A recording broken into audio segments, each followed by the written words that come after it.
startups have to be 80 hours a week, and startups have to be all consuming. And that means, you don't sleep and you don't see your family. And I'm just not building my company that way. Like, I'm choosing the life that I want. You sometimes make very unnatural decisions for your business just for the sake of the numbers.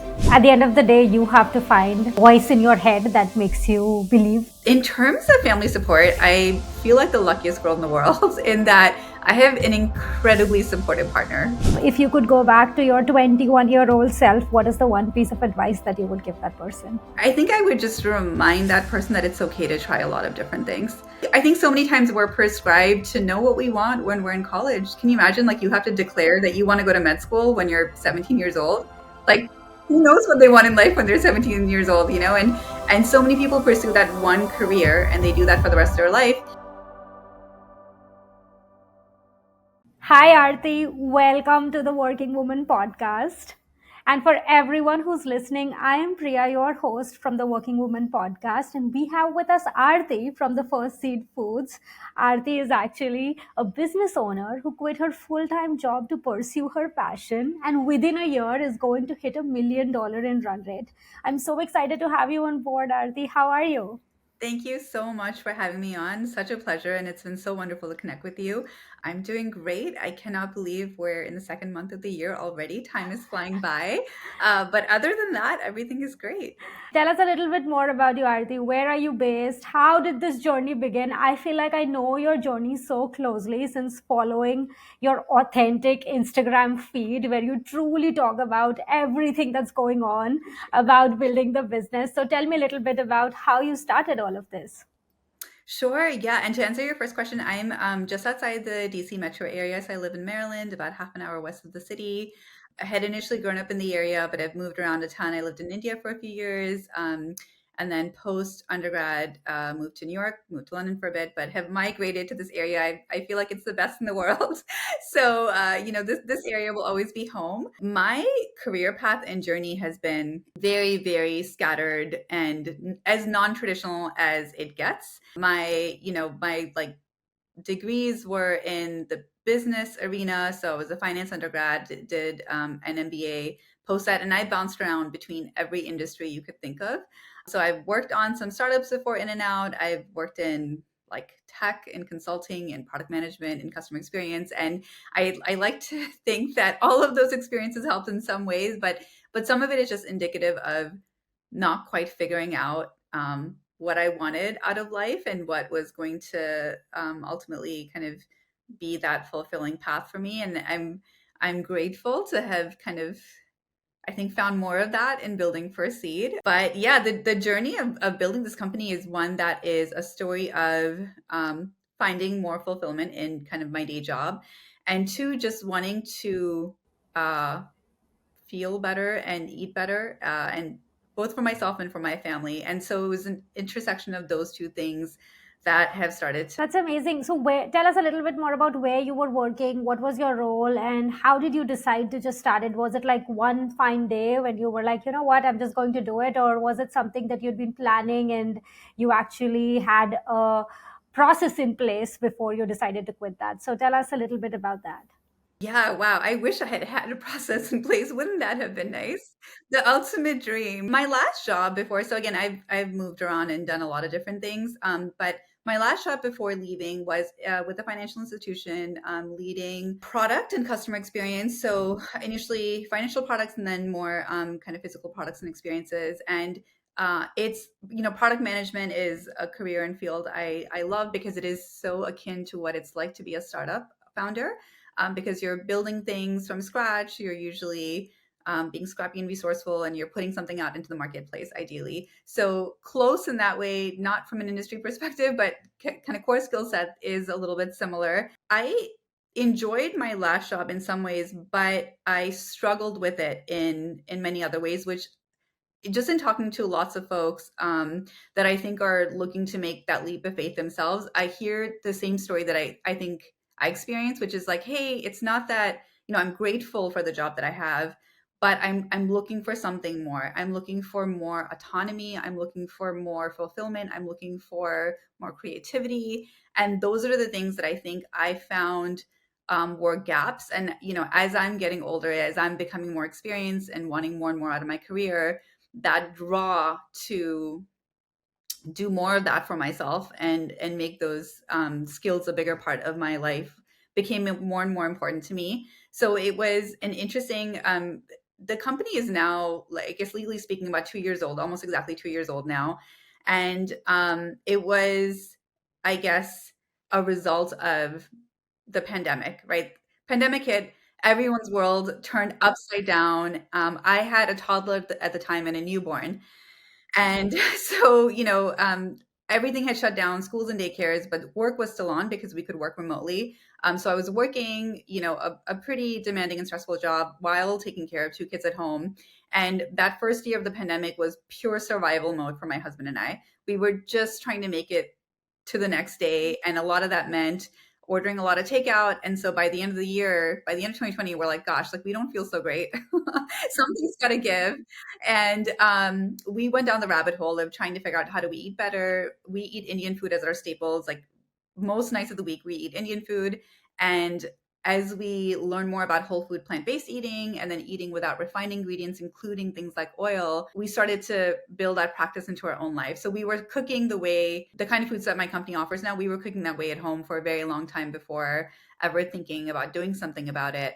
And then there was this kind of inflection point in my job where I realized that, hey, like, I don't think this is it.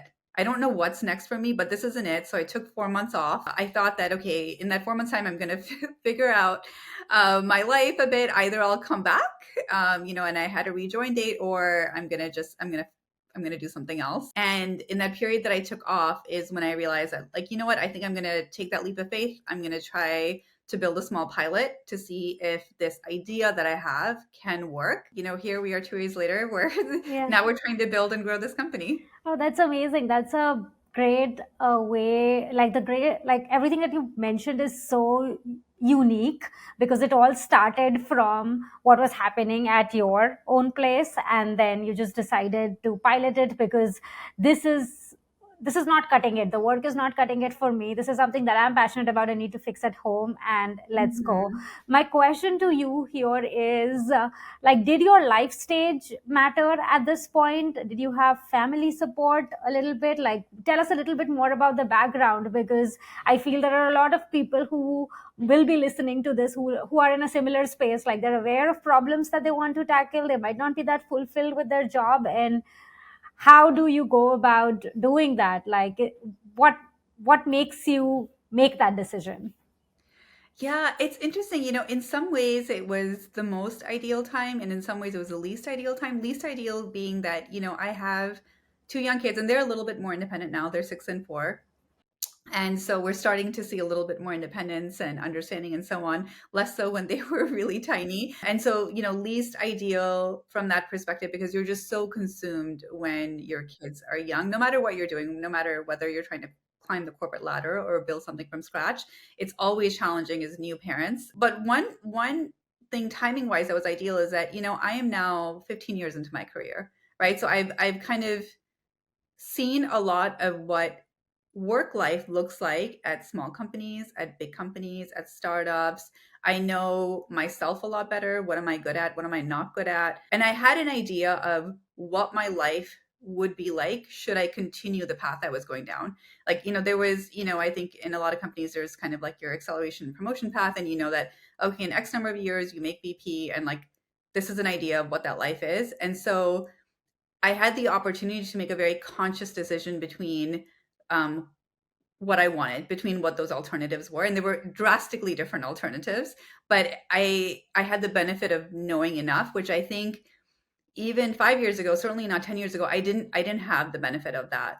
I just wasn't. Tell me a little bit more about that benefit. What are you talking about? Where were you going in the trajectory of your job, and what did you know that life would be versus building a full-time business? Yeah, yeah. So Bria, I've worked on a bunch of different startups before this. So I've been kind of in and out of startup world and corporate America. And what I think, if I think back to the person I was, who has worked on other startup projects before, I think I didn't yet recognize what my own unique skill set was, and also how that applied in different jobs and experiences. So, there was some confidence that you gain from just knowing yourself a little bit better.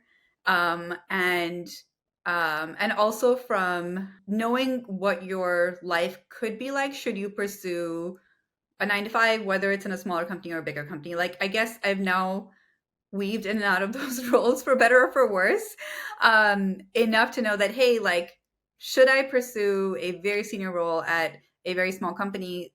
Like, this is what that looks like. And should I go, go the consulting route? This is what that looks like. Like, I think when you're so early in your career and you haven't had a lot of professional work experience, there's what you hear about from friends and family or what you see on TV, but that's uh, not always equivalent to what's actually true. So until you kind of see it and kind of experience it a little bit, you don't always know what you're trading off. Where I think now, maybe just a little bit further in my career, um, I know what like the true option set is, and one of the best ways or the examples is that you know sometimes you look at a senior role and you think like, gosh, like that life must be so great because you're going to be the senior person. You're going to have like 100 people in your organization, and you're going to have all the autonomy to make all these decisions. But it's not until you get closer in that you realize like, gosh, there's so many politics attached to that. Do I want to play the politics? Do I want to do all of the things that are involved with that thing? So those things I think you only really get a glimpse of once you're in the space. I hear you because I think I'm kind of in that stage as well, I would say, where you're trying to understand what is right for you. And I feel like a lot of people will not be able to like really believe in themselves and take that leap of faith, because the reality is like both of it is very demanding, and everyone understands that building a business from scratch is probably like the hardest thing to do. And if you but I think like people feel like, oh, getting to a corporate senior role might be slightly easier than that, but it comes with its own set of challenges. And at the end of the day, you're making the decision on which challenge you really want to pursue and what really fulfills you. My question to you is that, do you think your South Asian identity or your family or your background that played a role in you making this decision, or that gave you a little more clarity, or you think it accelerated the decision making process for you, or it actually you would have done it much earlier had the circumstances be different? So talk to us a little bit about that. Oh, it's such a good question. I think that, gosh, every family is so different. And, I think I've had the benefit of two very different parents. I think a lot of folks of South Asian, identity tend to rely on their parents for kind of advice, sometimes approval and the like. And I have two very different parents. I have both all actually also very entrepreneurial in their own right, but a kind of much more easygoing kind of you should do whatever makes you happy mom, and a much more conservative dad who I think would have preferred to see me continue to excel in corporate America. So I think that, and I don't know if that's more typical of like folks with that come from the That diaspora, and that's just definitely, my yeah. parents are the same. As soon as you described, I was like, that's my dad and that's my mom that you just Yeah, described. yeah. And we're, and they're conservative, and I think we're conservative as a society because I think, we've all struggled so much. Our families have struggled so much, and my parents being entrepreneurs have also tried so many things in their life that haven't worked out. And I think that the intent there is to be protective and to, what our parents want for us is just for us to be happy and fulfilled. But they worry for us that will that mean financial repercussions, or will that cost us that next big promotion and so on. And so, I think that I don't know if South Asian being of South Asian descent is like the ultimate um, what caused one thing or the other, but I think that for a long time, and the reason I bounced around between so many different types of jobs and careers was that I was trying to find the perfect fit somewhere. And was that going to be in a traditional corporate America, corporate job? Was it going to be in a small company? Was it going to? And I tried very hard to kind of fit into that mold, only to find that maybe that's not ultimately for me. So it took me a little bit longer to find that. Maybe for others, it's a much faster journey. But, by no means was my career path conservative at all. I think, there's lots that I probably could have or would have done differently. But, thankfully, on the whole, like a pretty supportive family through it all. And I think that's like the ultimate thing, right? Is that ideally you're going to win some, you're going to lose some, you're going to have career highs, you're going to have career lows, but you just want a good support system that's going to rally you through no matter the situation. Yes. No, that's so important, touching a bit on family. And you have two kids and a family. And I saw your whole story in terms of how you all did the entire yearly planning. You went to a library, you did the whole thing. But talk to me a little bit about that structure, and talk to me about being able to manage between, and I hate to ask this question, but how do you balance between building a business and your family, and how do you do both of that successfully, or do you have you Yeah. found that balance? Such a great question. I think we work on it every day. I don't know. Gosh, the word balance is so foreign to me. And some days, because you're just trying to make it through the day or the week. Most days, that yearly planning bit we've done for a couple of years. It was fun to put together that reel though and just show kind of what it looks like, because we did go out to the library and kind of do a more formal exercise versus do this at home. A lot of it is, my husband and I work very different jobs. They're demanding in different ways. But we're still trying to be good parents. We're still trying to be good partners to each other. And a lot of this stemmed from sometimes us feeling like we're not always on the same page, and we don't get to have like a deep, rich conversation about the things that we're not on the same page about. So I'll give you the example of, my kids are in school. My daughter is now in first grade, and I think he's really wanted her to participate in more extracurriculars. I am less convinced. I was, I guess, less convinced that we need to overcommit at this stage. I want to simplify my schedule as much as possible versus, commit to a lot of pickups and drop offs. And, I think until you like have a rich conversation with all the context as to like the why and why not and what could this look like, it's really hard. So then you're just making decisions like in the moment, and those are very suboptimal. So it was a lot of fun to go and just set aside a whole day and just say like, hey, we're just going to talk about our life. What should our life look like next year? What does that mean for us? And what are some of the changes that we have to make if that is in fact like the life that we want to enjoy next year? So it's not super long term, but forces us to make enough decisions today that we can actually start implementing. So highly recommend that to anyone who is thinking about, how they spend time and trying to reevaluate that. In terms of family support, I will say I feel like the luckiest girl in the world in that I have an incredibly supportive partner. Like, I failed at a bunch of things before. Building this company was taking a massive career risk. At the time that I left, like from just like transparently from a salary perspective, I was making significantly more than my husband. And so like that meant from a family income perspective, that sets us back quite a bit. But just incredibly supportive, like has blind faith in me for some reason still, that this is going to be incredible. And what that means on a tactical level is a lot of times like the business is going to ebb and flow. There's going to be days that are extremely busy, and there are going to be days that are a little bit lighter because I don't have back-to-back meetings like I used to. So some days he picks up more of the slack with the house and the kids, and some days I pick up more of the slack, and we just have a very good unset understanding on what that looks like. And whenever we can, we lean on our extended family. I have sisters in the area. His parents come and stay with us sometimes. And whenever we are like not shy at all to ask for help, and take advantage of our extended network. But between us, we found a really good spot of just how we take care of each other and taking care of our kids. It's so beautiful, like hearing your journey, and how it's so lucky to have a supportive partner, because that kind of makes or breaks everything that you're going to do. But you're challenging some norms here, right? Like you spoke a little bit about the fact that you were earning a lot more, and then he was very comfortable you taking the risk. You're building a business.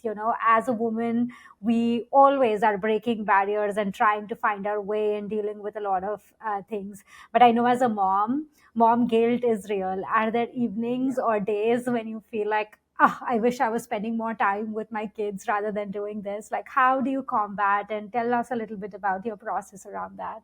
Sure, sure. It's actually,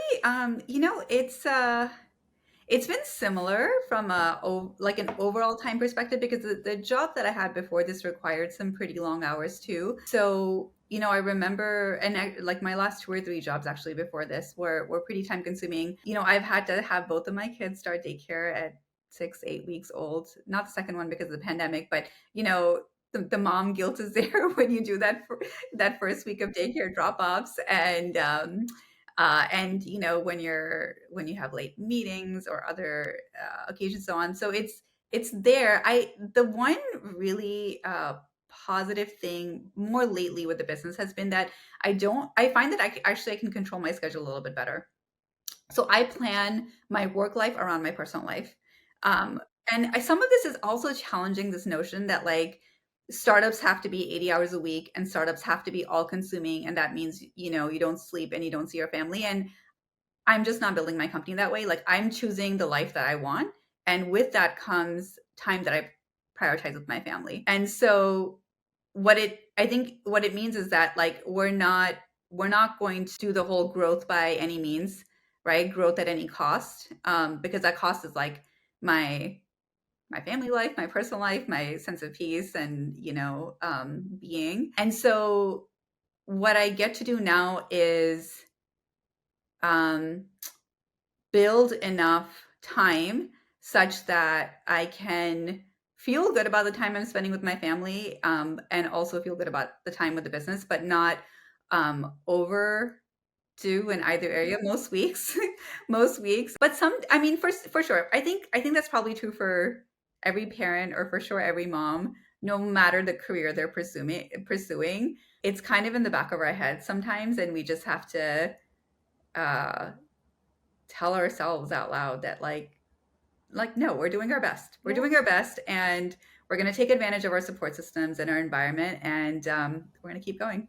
That's beautiful. And yeah, I think at the end of the day, you have to find that voice in your head that makes you believe in that story, and I'm glad you found that. But what you shared right now, something was super interesting. You're trying to build this company not by just following a traditional path or a mold that everyone requires a startup founder to fit in, right? You're going and like you're showing up as your full self, you're embracing your personal life, you're doing all of that, and you're doing it very differently.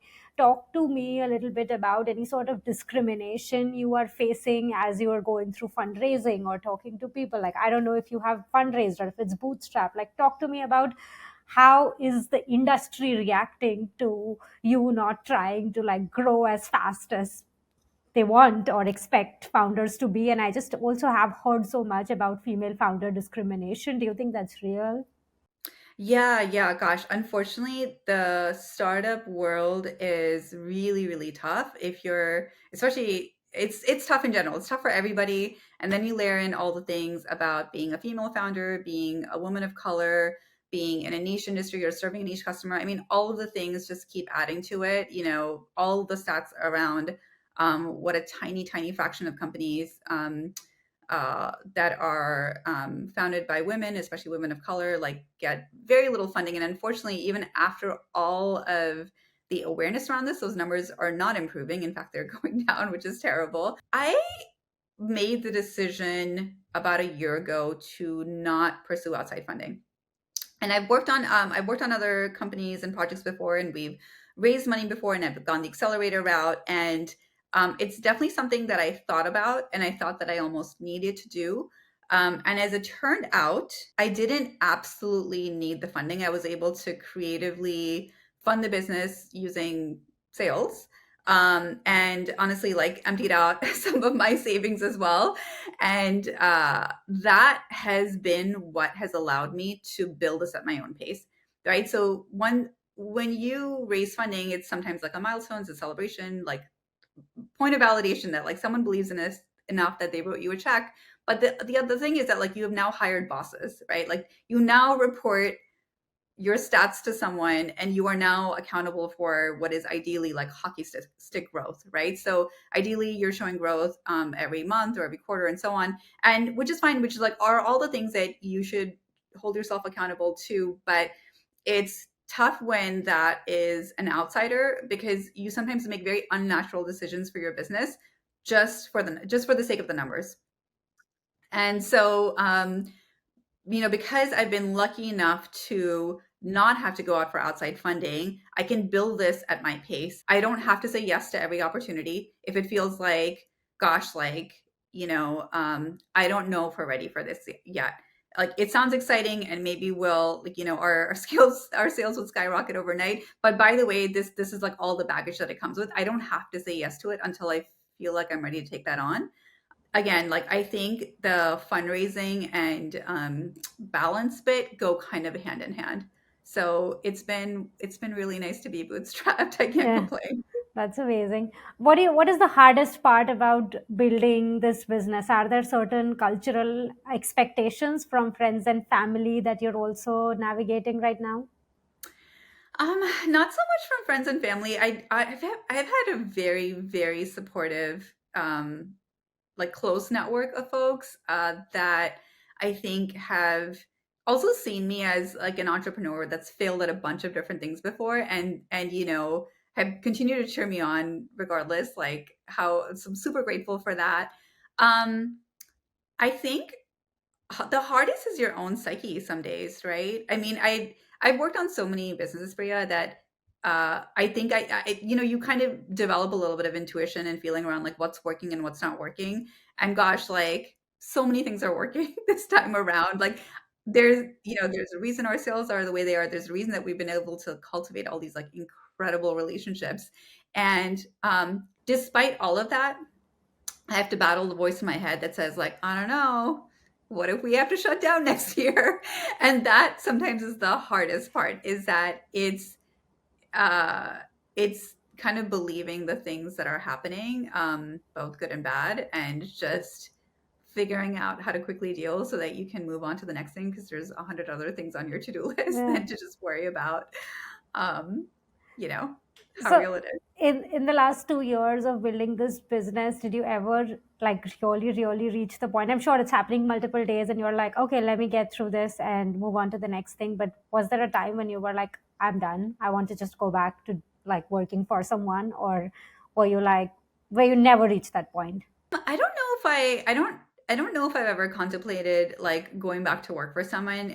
I honestly genuinely don't know if like this doesn't work out. I'm not sure what the next step is going to be, but I'm not sure if that's going to be my next step. But there have been multiple times where I have so much self-doubt that I do like I'm always tempted to just, I'm like, well, we could just depending on how much inventory you have and so on. I was like, I could wrap this up in a couple of months and we could just disappear into the night.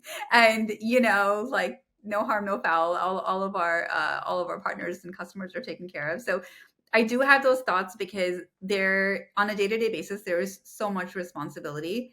Right. And I don't one of the things, and part of it is it is a one-person company still. We have incredible partners that make that happen because they take so many things off my plate. And we have incredible customers who push the company forward and have advocated for us, and write me multiple page letters, beautiful letters about their experience, or about like, here's who you should connect with to continue marketing and building the brand. So I have a lot of support, but at the end of the day, in terms of like core business, it is a one person company.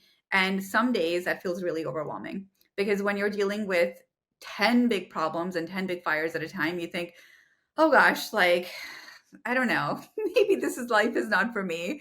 And, there's a temptation to kind of sign off.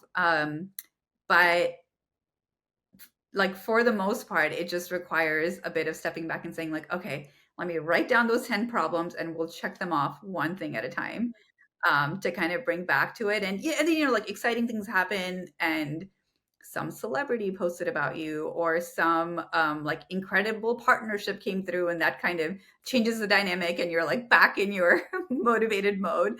But it's constant, the ups and downs. I'd really want to spend some time talking about building connections. But before that, I want to talk to you a little bit about Did you end up hiring for a partner or recruitment? Because I remember very clearly about your journey where you were going through this process and you came out and you were like, the hardest part about building a company is hiring someone or trusting someone with my idea. So talk to me a little bit about that aspect and how Oh and where did gosh. that go?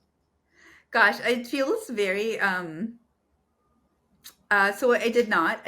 I was talking to someone, I actually made an offer.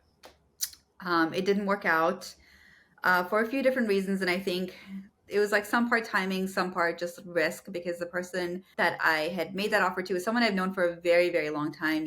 I blindly trust this person, even though they don't necessarily have experience in the space.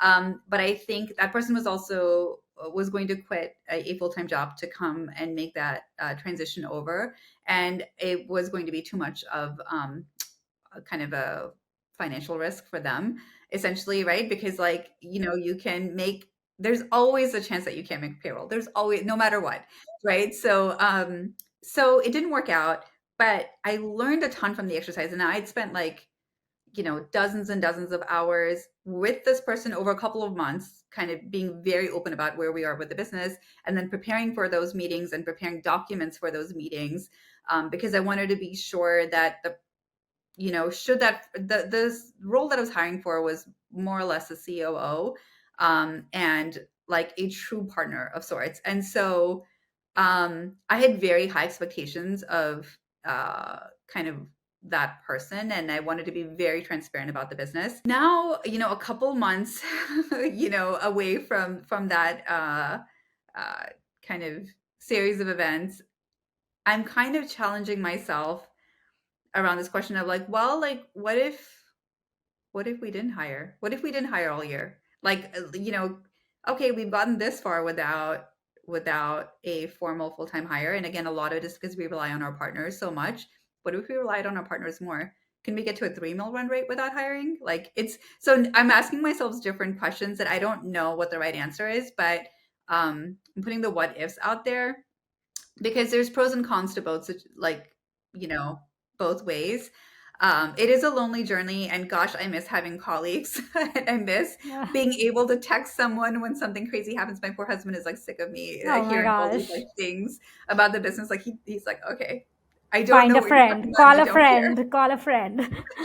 Yeah. I hear So you. I'm relying more and more on some of my fellow startup friends as like the for the group therapy calls. But yeah, hiring is really, really hard. It's to find the exact Right right person. fit, and even then you don't know. Yeah, and the timing has to work out, like everything has to work out. That's very interesting. I do want to come back to you on connections because Yeah, you have done some wonderful connection making. Like Zarna Garg is the nicest woman ever. I've met her so in sweet. person. I saw she posted about First Seed Foods. I know you've done a lot of influencer marketing. You've built some connections. We want to talk about that. But before that, we'll do a little bit of a rapid fire and get to know you a little bit. So I think the first thing that comes to your mind, say that, and I'll ask quick questions. And the first one, of course, we have to talk about coffee or tea. So which one? Coffee, always, always. Fame or money? I think both are overrated, Oh, so actually. what? So give me another one, another word. Community, Oh, that's a good one. The most important thing in your life. authenticity. Oh, that truly reflects in all your content. So if someone Thank hasn't checked you. it I out, appreciate they that. should. And the most important person in your life. That one has to go to my husband. Mountains or beaches? Oh my gosh, neither. I'm a city person. Oh, I'm so glad someone said that. I feel like I'm kind of a city person. I can do mountains or beaches, but it's Yeah. once in a while. That's about it. Yeah. Yep. Um, Yep. Same. what is your favorite movie? You know what? I don't know if I have a favorite. I don't, I like Is what very is your rarely. go-to movie or TV show? What is your go-to? Do you watch Hindi movies? Yeah, There's, only watch. there's, there's a Hindi movie. It's called Jab We Met. It's like Oh not even yeah, like, Kareena one of Kapoor. the classics or anything, but I love how silly and just very chill it is. And I love that the girl, the main character in that is very spunky and just Geet, like lives her own yes. life Geet is unapologetically. Her So name is that's a Geet, favorite. and she is absolutely Yeah. someone you would aspire to at least live your life like. So Yeah. totally hear you. Is there something you're watching right now? I just started watching this new series called Welcome to Wrexham, which is this is very strange. I don't even follow any sports, but it's about it's like an American and a Canadian that bought out the world's third oldest football team. It's like in Wales, England, a very so Hmm. it's actually like an underdog story more than anything else. And I think the marketing has been really brilliant around it. I'm like a marketing nerd at heart. So even though I don't know much about football, soccer, like it's been a really interesting watch. So Got it. I'm a few episodes in. Are you a Starbucks gal? If so, do you have a favorite order? I actually end up making coffee at home more Okay. than anything else, but if I do get coffee out, I will usually do just a black coffee with some steamed oat milk, Okay. and then sometimes if they have like a little hazelnut syrup or something, Ah, I love sometimes that. What is your motto in life? um probably some version of like a keep going or there's okay I have contemplated getting a tattoo recently and I'm thinking about like that symbol for the greater than Ah, so like the math I know. symbol um mostly because I like believe in not just settling for the cards you've been dealt, so like pushing for more no matter what, so some version of that. That's amazing because I remember you also speak about perseverance greater than luck. And I feel like Yes, that ties so well with your motto. So thanks for for sharing sure. that. And I think the last two put in order of importance: success, money, career, health, family.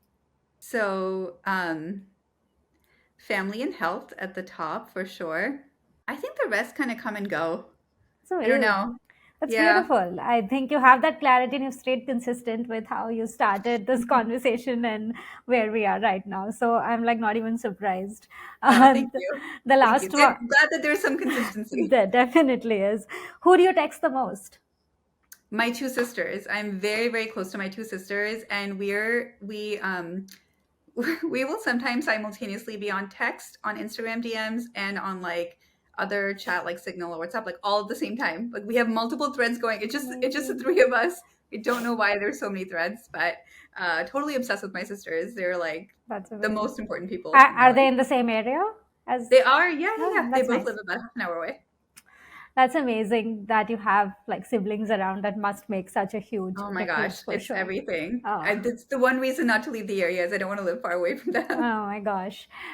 So let's come back to building connections and finding like meaningful relationships. Like, and I feel like you've done such a good job with building that. At least that's how it shows. And I think what I really want to spend some time talking about is like when people follow people's journeys, they get fascinated by the fact that, oh my God, this person knows this person and they're friends with them. But I just want you to give us the real talk in terms of your journey in terms of how do you find that authentic connections, who do you know is just like, okay, fine, this is just like one time something and it's not going to go anywhere. Like talk to me about building that and finding that for yourself. Yeah, yeah. Oh gosh, it's a whole new world that I'm learning and exploring myself. Let's see. So I think like off the bat, probably important to know that for every person that you'll connect with, like for that same person, there's going to be several people that either don't reply or ghost you, and that's part of it. What I found though is that I don't know anyone. I have no connections. I have no famous friends, unfortunately. We're all just like average Joes, just like most of us are working in consulting or banking or something else. So we're, no popular social media friends. But early on, I think because the company, what we do is a little bit differentiated and I think intriguing for a lot of people. I was able to do some cold reach outs. Actually, it's still today is like a lot of cold reach outs to folks say like, hey, I'm building something. I thought you might be interested because likely because I've like been following their content and either their parents that are strapped for time or that that they really like pride themselves on living a healthy lifestyle, whatever that thing is. Not kind of a like spray and pray situation where you're just like spamming everyone, but you're reaching out to people thoughtfully because something about them has connected with you. And you kind of see how they respond. Like some folks are going to be really transactional and they will tell you off the bat that like, look, I'm only doing paid engagements and here's my rate card. Some folks are like interested and intrigued and like willing to give it a try. And by the way, like anytime I send someone free product, there's like zero obligation to post anything. It's never this for that, but it's most of it is just like me introducing myself and like should they share, that's amazing. But we also just don't have the budget for for a lot of like branded like campaigns of that sort. And so it is a little bit of a mixed match. I find that more folks that I end up having like true conversation with, um, and folks that I think genuinely like love both the product and the story are the ones that I stay connected with in the long run. And those become relationships and those become like your startup friends and those become the people that you get on the phone with and like when things go well, when things don't go well. And thankfully there have been a meaningful number of people that have been in that bucket, and from those relationships come other relationships, right? So I recently posted like the path to connecting with Zarna like dates back to undergrad. My friend from undergrad, Isha, who was like kind enough to post about First Seed, is the reason I was connected to this woman who is very kind of generally connected in the community, who introduced me to Avni, the founder of Modi Toys, who is like just like the most lovely human being. I've never met her in person, but she is like absolutely my startup soul sister. Like, yes, like just when you just like hit it off with someone. I mean, she's someone I can be on the phone with for 2 hours and I will not know the time has gone by. And she's the one who introduced me to yet another person, Shivani, who is yet who, because she posted, Zarna was very intrigued, sent me a DM, and we connected. And so it's just I'm like, but this whole like series of connections started in undergrad, and it was like a lot of it's a lot of like truly authentic relationships, one lending themselves to the other versus a lot of like purely cold DMs. And it's not that I don't do cold DMs, I absolutely do. I'm like not shy to introduce myself if I think someone will really enjoy what we're doing. But there's times when things work out and that's wonderful. And there's so many times when you're just ghosted, which sucks as a small business owner, but it absolutely happens. And you just have to like kind of realize that it happens and it's okay. And, like no one owes you anything essentially. Right. So like, as long as you are very clear about that, you still keep trying, but like, what I've taught myself is like, you can't like, again, just because you've been talking or just because you've even like sent them your products and so on, even if they said they like it, like if there's no one actually like owes you even a response to some extent. It's nice if they do, but people are busy in their own lives, and you just focus more on the relationships that are true and authentic and the people that do want to connect with you. So it's just the long. You have to be there for the long haul. I feel like today people expect someone to like reach out and then get everything. That's not networking or building connections. You really truly have to say. But tell me a little bit more with this entire process. How do you think, or what we should be doing differently to build more supportive communities as South Asians? Yeah, I tend to gravitate a ton towards like both listening to stories and telling stories, and I think that's what I aim to do in a lot of my social posts.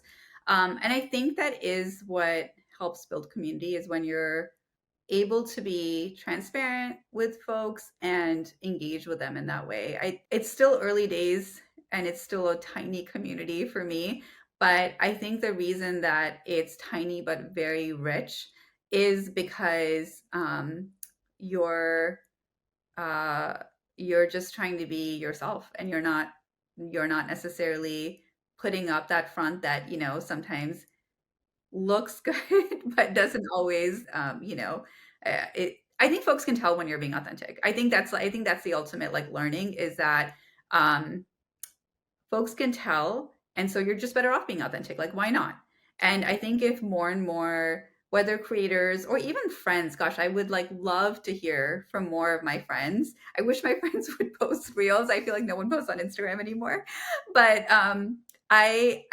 I want to know more about people's lives, and I want to know the behind the scenes and the things that weren't perfect, and the things that are the wins and celebrate with them, but also the things that they're struggling with. And I think that when you connect at that very in that very like human kind of vulnerable way, like that's what builds community. Beautiful. Do you have role models or certain success stories that inspire you? Oh my gosh, so many. I am super, super inspired by pretty much everything in the startup world. I follow everything very closely. More excessively, though, I do have one advisor, Purvi Patodia. She's the founder of Vienna Foods. She came on board after we spent like kind of months getting to know each other over different phone calls and so on. And I like absolutely think of her as a big sis of sorts. She's someone who started building her company over a decade ago, and I just that's exactly what I think of. I'm like, okay, I think Purvi is like where I'd like to be in the next 5 to 10 years. Yeah. And it's been helpful to have her, I think, both as, as a woman, as a brown woman in the food space, who has, built it all from scratch. Like she did a very similar, like, just like I was working in the kitchen in the early days, she was working in the kitchen early days, we're not above any of Yeah. that. So it's been really nice. But is a very strategic leader and is very thoughtful both about the company she's building and the advice she gives.